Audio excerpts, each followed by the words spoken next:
About a year ago, I was shooting the Leica Q2 Monochrome pretty much every day. I was using it as a family camera. I was using it as my just daily carry camera.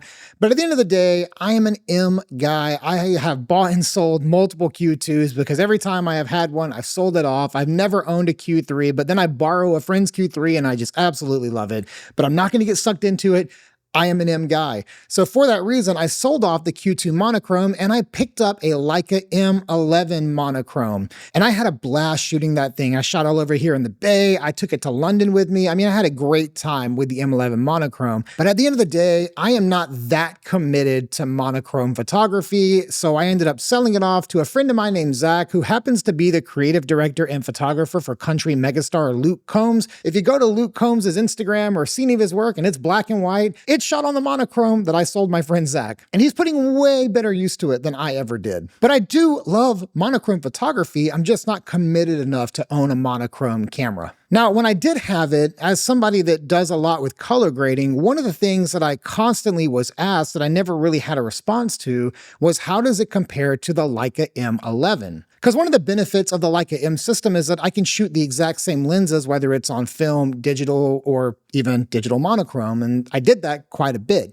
And before I even get too far into this conversation, I do want to acknowledge that monochrome cameras, whether it's film or digital, can do things that color cameras simply cannot do due to the limitations of shooting black and white. So for instance, you can use color filters on monochrome sensors or film that you can't use on color sensors or color film. It's even more than that. There's also like how monochrome interprets color is different than how color sees color. You see this a lot with different color cards. Like if I held up a color card and made a couple of photos on it, which we're going to actually look at in just a minute. But if I do that, there will never be an identical one-to-one between what a color sensor sees on that color card and what a monochrome sensor sees on that color card. They are going to be different, and there's really nothing you can do about that because the spectrum of grayscale is different than the spectrum of color.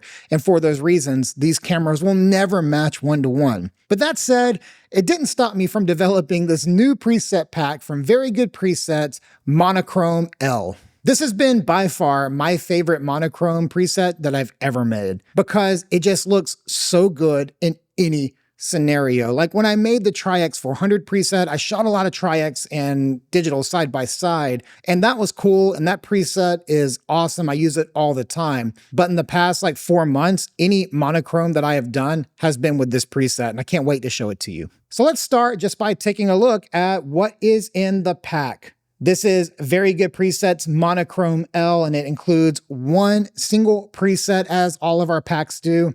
And then we've got a bunch of modifiers.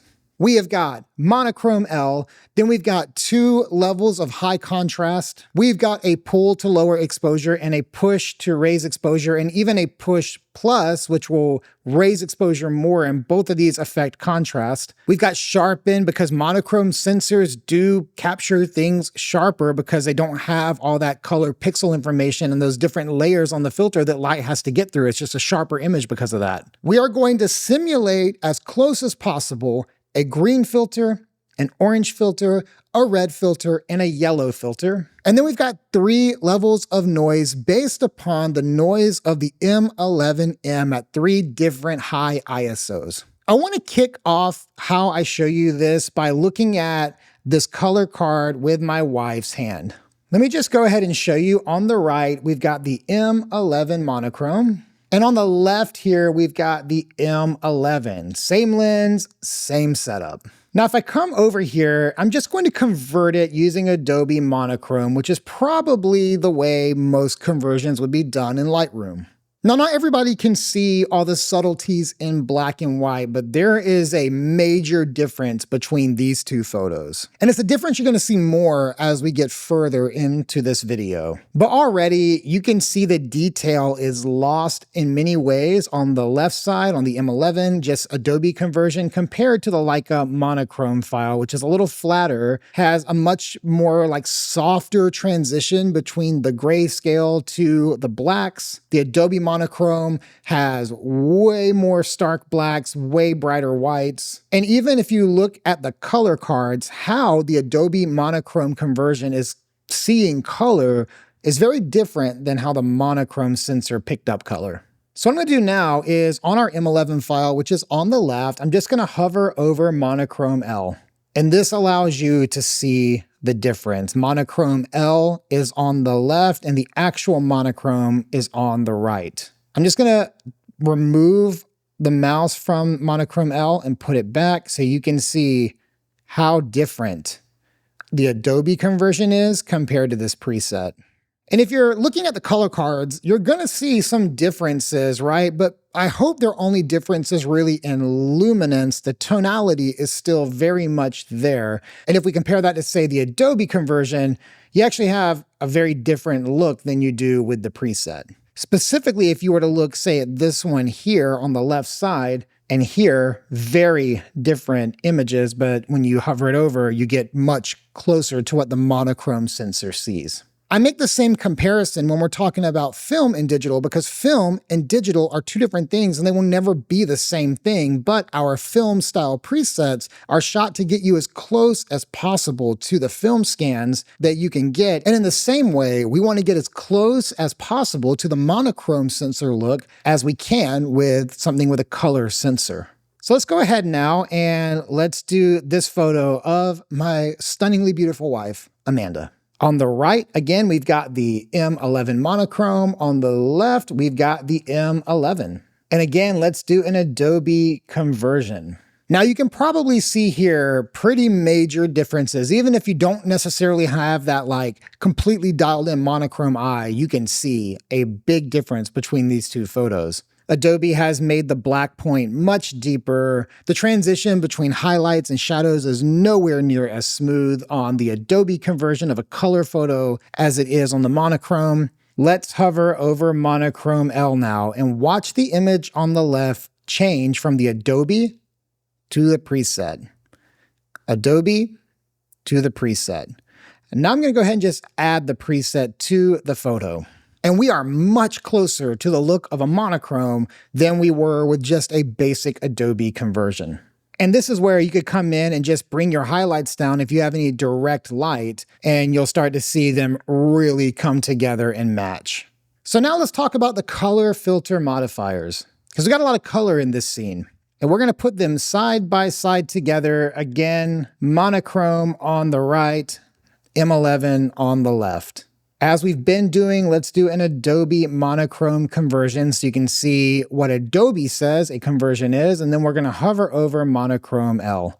I mean, look at the color card. It is completely different than the Adobe conversion. This preset is much more in line with the monochrome. Look at these side by side. And of course, again, I just keep saying this for the monochrome viewers, I know it is not exactly the same and it is impossible for it to be the same. But if you want to save thousands of dollars to get you like 97% there, this, I think, is doing the job.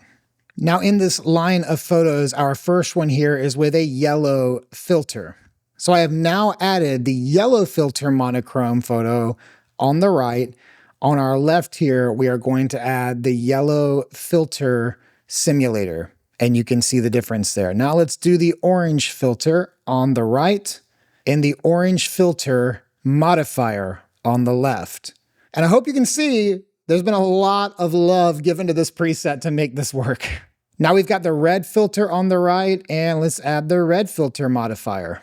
And you can tell here that these are very close. Finally, we're going to put the green filter modifier on the right, and we're going to add the green filter modifier. And those are all single one-click modifiers to simulate those filters. So I think at this point, you are seeing the work that has gone in to creating the monochrome L pack by Very Good Presets. Now let's talk about real life photos. Here is a select gallery from a trip I just got back from. Lighting and conditions were all over the place. And honestly, if you go look at the gallery on my website from this trip, a lot of my photos were edited using this exact same preset pack, the Monochrome L, because I just thought it worked best in all of these conditions. So I would say like maybe 70% of the photos in the gallery that I have uploaded are with Monochrome L. I'm going to put a link right to it below so you can see it for yourself. We're gonna quickly do some one-click edits and move on. So we're not gonna be finessing these, just fast and over. Here we go. Monochrome L. Let's make this high contrast. Here's the before, and here's the after. I would do a lot of masking on this, by the way, if it was me, but gonna move on. This is a really pretty color photo. I almost feel bad doing monochrome. Here we go. Monochrome L, high contrast. Let's sharpen it. And let's do an orange filter on it. Watch the sky. Boom. Let's give it a little noise. Noise 1. Looks good. Moving on. The famous barn on Mormon Row, Monochrome L. Let's pull it. Because we've got snow on the mountains, let's go with the red filter. Noise 1. Maybe pulling it was a bad idea. How about right there instead? Here's the before and our conversion. Let's come over here. Monochrome L, high contrast 2. Let's go noise 2 with an orange filter. And let's just push this one a little bit. Kind of looks like a film photo. Love it. This is a color photo with a lot of the shadows lost. So let's go ahead and apply Monochrome L and the shadows kind of come back. Let's double push it, add a little noise. Look how much the little elk butts are popping down here. Nice and bright. Here's another one with the shadows like taking over the photo. But when we add monochrome, we add a little noise, we can really push this up, and I would even push it further than that. And it just looks fantastic. Love this shot. Monochrome L, double high contrast, red filter, pull it down, sharpen it up. I feel like I have no words. Here's a shot of Johnny, Monochrome L, one click. Think it looks good, happy with it. Here's the hat that I'm wearing. Monochrome L, let's do a single push. Let's get a little contrast back in the sky with an orange filter. About a little noise as well. Good and done. Another photo of Johnny, Monochrome L, single high contrast. I'm loving the orange filter on everything. I mean, if you watch his face, okay? Because an orange filter is meant to make orange tones brighter. So when we do that, we also darken skies and blue tones, but watch the orange filter as I hover it, his face gets brighter because we're making the orange tones brighter. So there we go. Now let's push it a little bit. Let's add a little noise too. Looks awesome. It's Johnny and Kyle together, Monochrome L, sharpen it. Let's pull it. Noise 1, one and done. Here are some bison out on the Wind River, Monochrome L. Since we had rain on the horizon, let's use the red filter. Let's push it. Fantastic. So I have Snake River, Monochrome L. Let's do a red filter, maybe even sharpen it for those mountains. I think we're looking awesome. Here's my friend Scott, Monochrome L, one level of high contrast. Now again, remember, we said modifiers are making the thing in the photo brighter. If you look here, Scott is wearing a red jacket. So whenever I hover over red filter, you're gonna see that red jacket get really bright. And you can see that happen here because we're simulating a red filter. But I'm gonna do a yellow filter to not make it look like that. So in just a couple of minutes, we've created an entire gallery here that's locked and loaded and ready to go. Now this preset pack works on every camera system, not just Leica's, but it works on Sony, on Canon, on Fuji. We've tested it on Nikon. Like literally every raw file we can get our hands on, we test these photos on. You're gonna find it performs excellent on all of those. And it's also available on Capture One, exact same system. And of course, if you do Capture One, the Capture One workflow is a little different, but you're gonna get the same preset, the same pack, everything is the same. You can pick up Monochrome L at the link below, and if you use the code BAYER, which that is the thing that is removed from the sensor to make a monochrome sensor, you can get this pack for 30% off. Your support of Very Good Presets actually helps me continue to make videos, and so I really appreciate all the support and for making this shop a viable way to have a YouTube channel. I hope that you love it. I hope you find great uses for this pack on your photos. Would love to see them, but the only way I'm going to see them is if you join our Very Good Discord. It is linked below. There's a whole channel dedicated to sharing your work, and then our community manager will take your photos and put them on our Instagram, so be sure to join the Discord below and share your photos from Monochrome L. Really grateful to you all. Thank you so much for watching, and I will see you next time.